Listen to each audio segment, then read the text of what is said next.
చెప్పాలి గట్టిగా. దూర ప్రాంతాలకు వెళ్ళేటువంటి వారందరూ కూడా వారి యొక్క సామాన్లన్నీ కూడా ఆ గాడిద మీదే వేసుకొని వెళ్తూ ఉంటారు. కొంచెం గట్టిగా చెప్పండి, 2 చేతుల పైకి. అంటే ఇప్పుడు యాక్చువల్గా మనం చెప్పుకోవాల్సింది ఏంటంటే గాడిద బరువును మోస్తుంది. గాడిద మీద ఉతకటానికి పాత బట్టలు, కంపు కొట్టే బట్టలు దాని మీద వేస్తారు. ఆ కంపును కూడా గాడిద భరించి ఆ బరువును మోసుకొని పోతుంది. మరి అటువంటి ఎందుకు పనికి రానటువంటి గాడిద మీద మన ప్రభు అయినటువంటి యేసుక్రీస్తు వారు ఎక్కి కూర్చున్నాడంట. మీరు ప్రాముఖ్యంగా ఇక్కడ గమనించాల్సినటువంటి కొన్ని మాటలు ఏంటంటే, అమ్మా అర్థమవుతుందా? ప్రాముఖ్యంగా మీరు గమనించాల్సినటువంటి ప్రాముఖ్యమైనటువంటి మాటలు ఏంటంటే ఇక్కడ ఒకటి, యేసయ్యకు కట్టబడిన గాడిద కావాలి.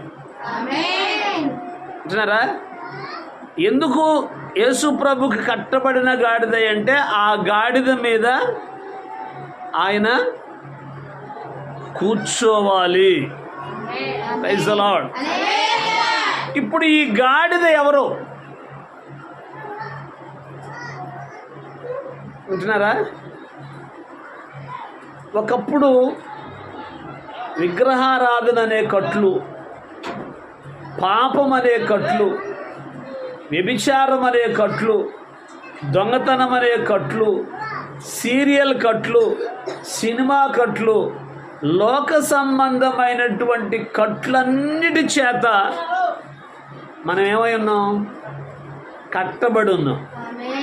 ఓకేనా? ఇప్పుడు ఆ కట్లన్నీ తెగిపోయినాయా ఉన్నాయా? అట్టాగే కట్టబడి ఉన్నారా లేకపోతే అవన్నీ తెగిపోయినాయా? గట్టి చెప్పండి. తెగిపోయినట్టు తెగిపోయింది చెప్పండి, లేకపోతే ఇంకో చాలా ఉండి నేను కట్టబడే ఉన్నా గాడిదని అని చెప్పండి. అవన్నీ తెగిపోయినాయా ఇంకా ఉన్నాయా? కోటమ్మ గారు చూడ నాగలి ఏంది ఏం తెగిపోయినాయో ఏమన్నా ఏమాకని చేస్తా అంటావా? కట్లన్నీ తెగిపోయినాయా ఉన్నాయా? ఏమ్మా చెప్పాలి. ఇప్పుడు ఇంతగా గాడిద ఎవరు? ఆ గాడిద ఎవరు చెప్పాలి గట్టిగా. ఆ గాడిద ఎవరు? ఇప్పుడు యేసు ప్రభు కంట గాడిద కావాలి, గాడిద పిల్ల కావాలి.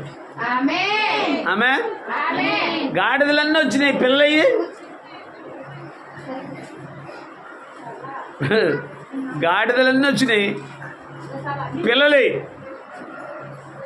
గాడిదలతో పాటు అక్కడ యేసుప్రభు ఏమన్నాడు? ఆ గ్రామములో మీరు ప్రవేశించగానే కట్టబడి ఉన్న ఒక గాడిద పిల్ల కనబడును. అమ్మ మీరు జాగ్రత్తగా, కొద్ది మాటలు జాగ్రత్తగా ఆలకించాలి. Praise the lord. కట్టబడి ఉన్న గాడిద పిల్ల. రెండవది గాడిద. ఈ రెండు యేసు ప్రభుకు కావాలి. Praise the lord. కావాలంటే ఏం చేయాలి? యేసు ప్రభు చెప్పాడు, మీరు ఆ గాడిదలను విప్పుకొని తోలుకొని రావాలి. గాడిదలు ఏం చేయాలి? విప్పుకొని తోలుకొని రావాలి. ఎవరు ఇప్పాలి? ఇప్పుడు మీరందరూ ఒకప్పుడు కట్టబడి ఉన్నారా? ఏదో ఒక కట్లుతో, విగ్రహారాధన కట్లు, సీరియల్ కట్లు, సినిమా కట్లు, బూతులు మాట్లాడే కట్లు, ఏదో ఒక కట్లు చేత పీడించబడ్డారు. మరేం గారైతే దెయ్యపు కట్ల చేత పీడించబడింది. కోటమ్మ గారు కూడా చెప్పండి, దెయ్యపు కట్ల చేతే పీడించబడింది. అప్పుడు ఆ దయ్యపు కట్లన్నీ ఎవరు తెంపారు? దేవుడు. ఓకేనా? Praise the lord. నా కాడికి తీసుకొస్తే నేను ప్రార్థన చేశాను, కట్లన్నీ దేవుడే తెంపాడు. ఓకేనా? ఇప్పుడు నేను మీ కట్లు తెంపాను యేసయ్య పక్షాన. మరి మీరేం చేయాలి? మీరు కూడా ఇటువంటి కట్ల చేత పీడించబడుతున్న వారి కట్లు మీరు తెంపాలి. అర్థమైందా? శిష్యులంటే ఎవరు? శిష్యులంటే ఎవరు? శిష్యులంటే మనమే. అర్థమైందా? మీరు సర్వలోకానికి వెళ్ళి సర్వ సృష్టికి సువార్తను ప్రకటించండి, సమస్త జనులను నాకు శిష్యులుగా చేయండి అన్నాడు ప్రభు. కాబట్టి ఇక్కడ శిష్యులు అంటే ఎవరు? చెప్పండి. నేనేననే. రెవరెవరెవరె పట్టణాలకు మందైతే ఉన్ననాలకు ఊడిపోయిందంట. అర్థమైందా? ఎవరు చెప్తున్నాడు గాడిదని ఎప్పుడు తీసుకురమ్మని? శిష్యులకి. శిష్యులు అంటే ఎవరు? మనమే. మనం ఏం చేయాలి? కట్లు చేతున్న వాళ్ళని గంజాయి కట్లు, సారాయి కట్లు, తాగుబోతు కట్లు, వ్యభిచారపు కట్లు, దొంగతనాలే కట్లు, బీడీల కట్లు, చుట్ల కట్లు, ఇవన్నీ ఏం కావాలా? తెంపి అటువంటి వారందరినీ ప్రభువు సన్నిధికి తీసుకురావాలి. ఎవరైనా మీరెందుకురా ఈ కట్లు విప్పుతున్నారంటే ఈడు ప్రభువుకు కావాలి. అర్థమైందా? మనం ఎవరికి కావాలి? ప్రభువుకు కావాలి. మనం ప్రభు చేతిలో వాడబడాలి. బలమైనటువంటి పాత్రలుగా మనం ఆయన సన్నిధికి వచ్చి, ఆయన సన్నిధిలో కూర్చొని, ఆయన సన్నిధిలో ప్రార్థన చేసి, ఆయన నామాన్ని మహిమపరిచి, ఆయన నామాన్ని ఘనపరిచి, ఆయన నామాన్ని కీర్తిస్తే దేవుడు ఎవరినైనా వాడుకుంటాడు. నేను ఒకప్పుడు కట్టబడిన గాడిదనే. అర్థమైందా? నేను కూడా ఒకప్పుడు వ్యభిచారం అనే కట్లు, అర్థమైందా, తాగుడు అనే కట్లు, భయంకరమైన కట్ల చేత, సినిమాలు అనే కట్లు, సీరియల్ అనే కట్లు, ఈ కట్లన్నిటి చేత నేను ఏమయ్యానంటే బంధించబడ్డా. అయితే ప్రభు యొక్క మహాకృప 95వ సంవత్సరంలో, ఆమేన్, 1995 95వ సంవత్సరంలో మా ఊరికి ఓ పాస్టర్ గారు వచ్చి నా కొరకు ప్రార్థన చేసి నా కట్లన్నీ తెంపేశాడు. హల్లెలూయా. ప్రభువుకు స్తోత్రం చెబుదాం. హల్లెలూయా. నా కట్లు తెగిపోయినాయి. ఇప్పుడు నేను ఊరగా కూర్చోలా. ఏం చేశా? అది ఎంతమంది ఎన్ని కట్ల చేత పీడించబడుతున్నారో ఆ కట్లు మొత్తం తెంపుతున్నా. ఆమె ఇప్పుడు నేను ఆ పని చేస్తున్నాను. మీరేం చేయాలి? బోధిని నిద్రపోవాలి. మా ఏం చేయాలి? మీరు కూడా అటువంటి కట్లుతో బంధించబడుతున్న వారి కొరకు ప్రార్థన చేసి వారందరినీ ప్రభువు వైపు తిప్పాలి. చెప్పండి, ఎవరి వైపు తిప్పాలి? మీ పురుషులు ఎందుకు వచ్చి కూర్చోట్లేదు చెప్పానా? ఇక్కడ మీరు ప్రార్థన చేయక వారమంతా వచ్చి మా యజమానుడు కూర్చొని ప్రార్థన చేయాలి. అయ్యా ఆదివారం వచ్చి కూర్చోవాలయ్యా మా ఇంటి యజమానుడు అని చెప్పి మీరు ప్రార్థన చేస్తే ఎందుకు వచ్చి కూర్చోడు? ప్రార్థన చేసి సత్తే కదా, దిట్టంగా తిని మొహం ఉబ్బిందాక నిద్రపోవటం తప్ప రెండోది ఏమైనా ఉందామా? నేను చెబితే నేను మంచోడు కదా, బాగా ఉన్నట్టున్నావు, మొహం ఉబ్బిందని మొహం. వారమంతా నువ్వు నీ భర్త కొరకు ప్రార్థన చేస్తే ప్రభు ఆదివారం వచ్చి కూర్చోవాలయ్యా, ఆదివారం నీ సన్నిధిలో కనపడాలయ్యా అని నువ్వు ప్రార్థన చేస్తే వచ్చి కూర్చోడు, దేవుడే లాక్కొచ్చి కూర్చోబెడతాడు. ఆమె కూర్చోబెట్టేది మనం కాదు, తండ్రి ఆకర్షించిన వారందరూ కుమారుని యొద్దకు వస్తారు. కొంచెం గట్టిగా. తండ్రి ఆకర్షించాలి. మనల్ని ఎవరు ఆకర్షించారు? దేవుడే. దేవుని కార్యాలు మన జీవితాల్లో జరిగాయి. అలాగే వాళ్ళని ఎవరు ఆకర్షిస్తారు? దేవుడే ఆకర్షిస్తాడు, దేవుడే నడిపిస్తాడు. బట్ నువ్వు చేయాల్సింది ఏంటంటే నువ్వు దేవుని సన్నిధిలో కూర్చొని ప్రార్థన చేయాలి గట్టిగా. ఇప్పుడు అర్థమైంది గాడిదెవరు? ఎవరు? అది దేవునికి స్తోత్రం. గట్టి చెప్పండి. నేనే అల్లే కాదా? ఆ గాడిదెవరో కాదు, నేనే అన్నారా? మన కట్లన్నీ తెగిపోయినాయా? తెగిపోతే ఆమెను అనేవాళ్ళే. ఇంకా కొన్ని తెగలేదనుకుంటా. సీరియల్ కట్లు, మొగల రేకులు, పూత రేకులు. ఆమె ఎవరో లక్ష్మీ సౌభాగ్యవతి అంటగా.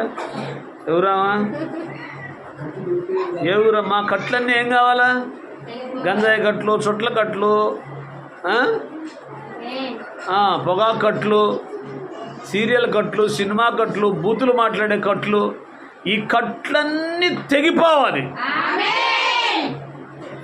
అప్పుడు దేవుని సన్నిధికి వచ్చి కూర్చొని దేవుని సన్నిధిలో గనక నువ్వు ప్రార్థన చేయటం గనక ప్రారంభిస్తే నీ జీవితంలో దేవుడు ఆశ్చర్య కార్యాలు బహు ఆశ్చర్యంగా జరిగిస్తాడు. Praise the lord. ఇప్పుడు గాడిద మీద యేసయ్య కూర్చున్నాడు. ఓకేనా? 11వ అధ్యాయం 7వ వచనం చూడండి ఒకసారి. నేను చదువుతున్నా, మీరు వినండి జాగ్రత్తగా. వారు ఆ గాడిద పిల్లను యేసునొద్దకు తోలుకొని వచ్చి తమ బట్టలు దాని మీద వేయగా ఆయన దాని మీద కూర్చుండెను. గాడిద మీద ఏం చేశారంట? మంచి మంచి పరుపులు, మంచి మంచి దుప్పట తీసుకొచ్చేస్తే ఆ గాడిద మీద యేసయ్య కూర్చున్నాడంట. ఆమె నేను అప్పుడు గాడిదనే, ఇప్పుడు గాడిదనే. ఆమె ఈ గాడిదకి ఏం చేశారు మీరు? రాగానే వాటర్ బాటిల్ ఒకటి తెచ్చిపెట్టారు, సాపేశారు, సాప్ మీద మళ్ళీ ఒక దుప్పటి వేసారు, దుప్పటి మీద. ఇప్పుడు ఒక గాడిద వచ్చి నిలబడింది అనుకో, మీరు నిలబడిస్తారా?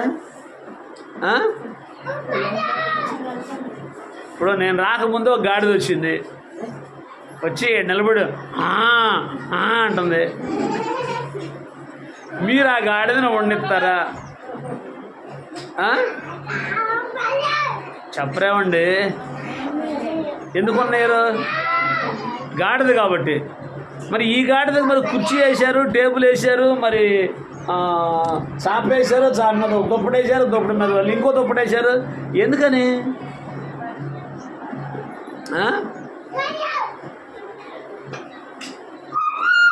ఎందుకని అంటారు?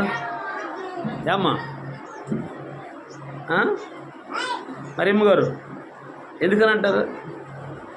ఆ గాడిదేమో వస్తేనేమో దాన్ని నిలబడి ఇలా నువ్వు వచ్చినప్పుడు నువ్వు వచ్చినావు, ఏం గాడిది గాడిదా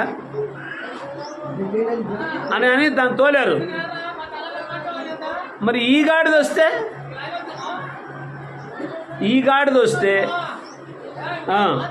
మీరు వాక్యం కనుక వింటే నా మాట పట్టుకుంటారు.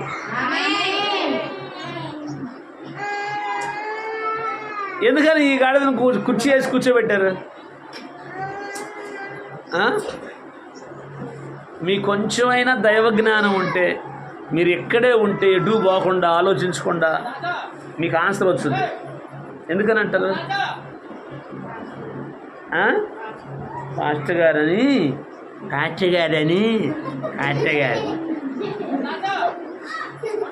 ఆ గాడిద మీద యేసు ప్రభు లేడు, ఈ గాడిద మీద యేసు ప్రభు కూర్చున్నాడు. దేవునికి స్తోత్రం కలుగునుగాక.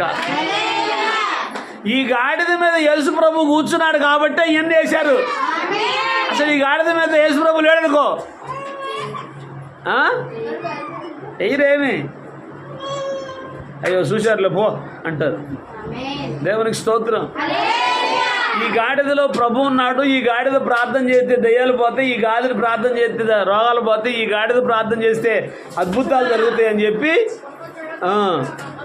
హల్లెలూయా గట్టిగా స్తోత్రం చెప్పండి. అర్థమవుతుందా? రెండు చేతులు పైకెత్తి. కాబట్టి ఈ గాడిద మీద ప్రభువు కూర్చున్నాడు. ఆమేన్. అందుకే ఈ గాడిదకంత ఆధిక్యత. అందుకే ఆ గాడిద మీద యేసు ప్రభు కూర్చుంటే చూడండి ఏం జరిగిందో. వారు ఆ గాడిద పిల్లను యేసునొద్దకు తోలుకొని వచ్చి తమ బట్టలు దానిపై వేయగా ఆయన దాని మీద కూర్చుండెను. ఇప్పుడు గాడిదకి అంత ఘనత వచ్చింది.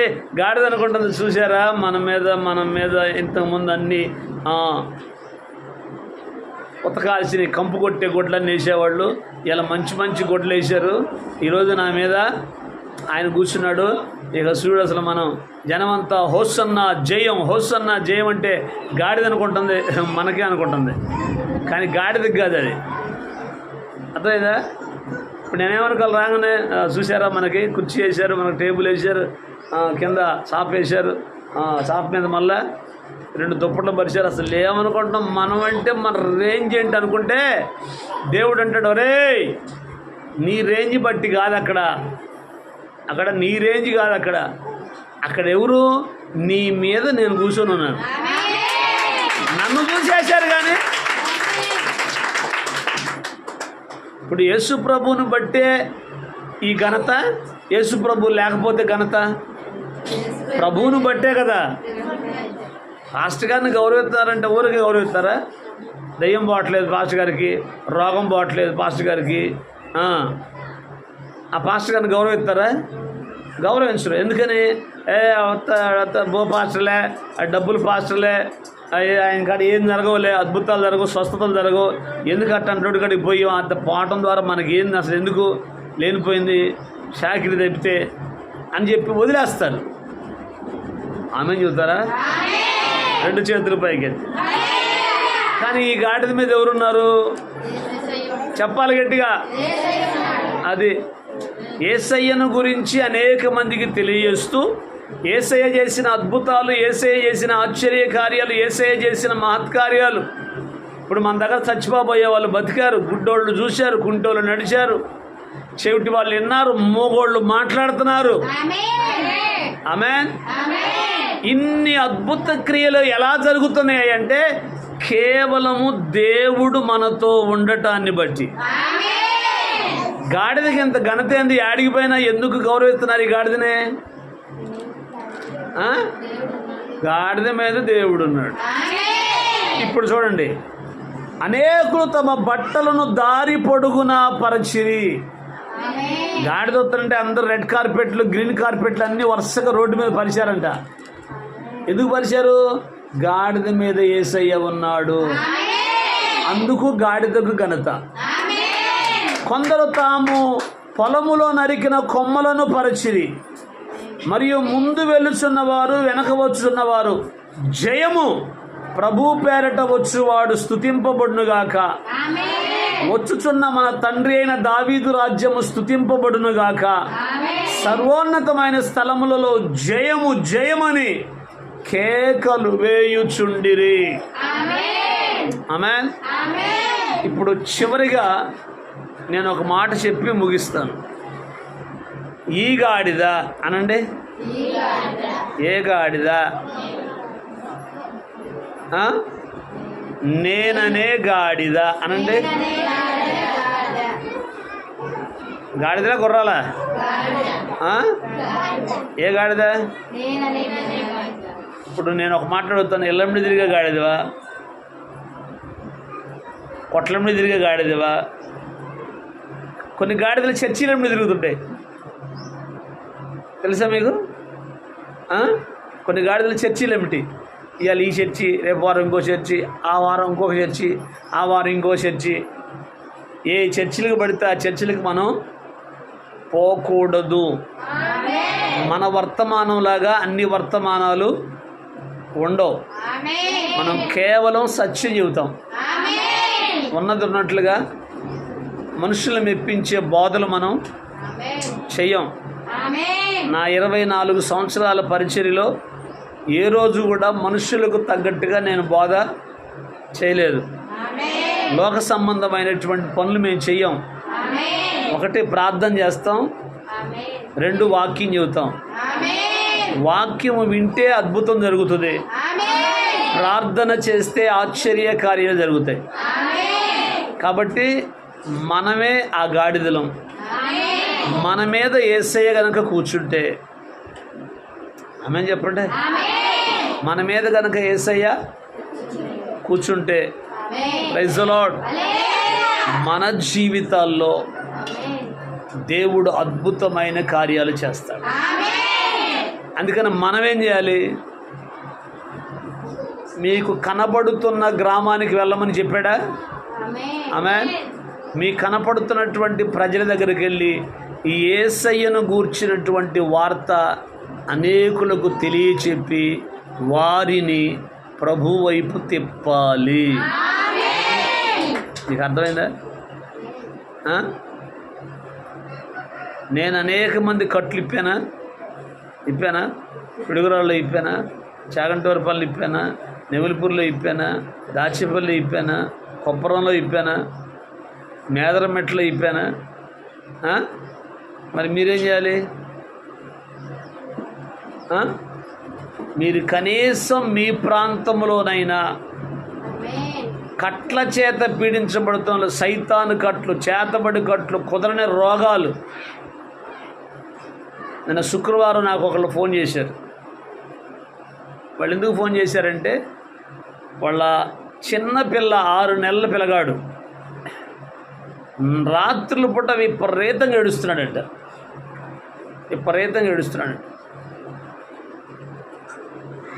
ఎన్ని హాస్పిటల్ తిప్పారంట, ఎంతమంది కాడుకో తీసుకుపోయారంట, కానీ వాళ్ళు ఏమి లేదంటున్నారంట.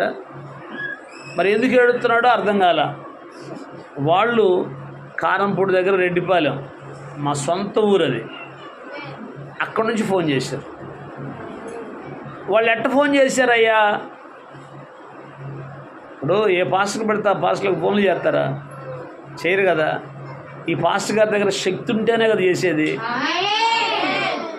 ఎట్లా శక్తి ఉందయ్యా అని వాళ్ళు ఎట్ట కనుక్కున్నారా అంటే, వాళ్ళ ఊర్లో 15 సంవత్సరాల క్రితం సేమ్ అలాంటి ప్రాబ్లమే ఒక అమ్మాయికి, చిన్న అమ్మాయికి, 6 నెలల పిల్లకి పాలు తాగకుండా విపరీతంగా ఏడుస్తూ ఉంటే ఆ అమ్మాయిని తీసుకొచ్చారు. అప్పుడు ఆ అమ్మాయికి ప్రార్థన చేస్తే ఆ అమ్మాయి ఇంట్లో ఉన్నటువంటి వాళ్ళకి దయ్యం బయటపడింది. ఆ ఇంటి ఎదురుగా ఒక అమ్మాయికి దయ్యం బయటపడింది. ఆ దయ్యమే నేను కూడా ఆ చిన్నపిల్లకు పట్టాను, అందుకే అట్లా ఏడిపిస్తున్నానని చెబితే ఆ పెద్ద దయ్యం, చిన్న దయ్యం 2 దయ్యాలు వదిలించారు. యేసు నామములో దేవుడు అద్భుతంగా వారిని ఏం చేశాడంటే స్వస్థపరిచాడు. అది గుర్తుకొచ్చి వాళ్ళకి ఎవరో చెబితే అప్పుడు నాకు ఫోన్ చేశారు. నేను చెప్పాను, ఆ బిడ్డ పేరు చెప్పండి, ప్రార్థన చేస్తాను. వీలైతే మీరు ఆదివారం ప్రార్థనకు రండి. కాదండి, వచ్చి మా ఇంట్లో ఒకసారి ప్రార్థన పెట్టాలన్నారు. వాళ్ళు ఇల్లు ఏడ కాదు, ఆ ఎర్రగొండపాలెం కాడ, ఆ మార్కాపురం కాడ. వచ్చే వారంలో ఒకరోజు ఖాళీ చూసుకొని చెప్పండి, వచ్చి మా ఇంట్లో ప్రార్థన పెట్టాలంటే తప్పనిసరిగా వస్తాను, ప్రార్థన పెడతాను. మన పని ఏంటి? కట్లు తెంపటమే. నా పని ఏంటి? ఇటు చెప్పండి. నీ పని పోదంటాం.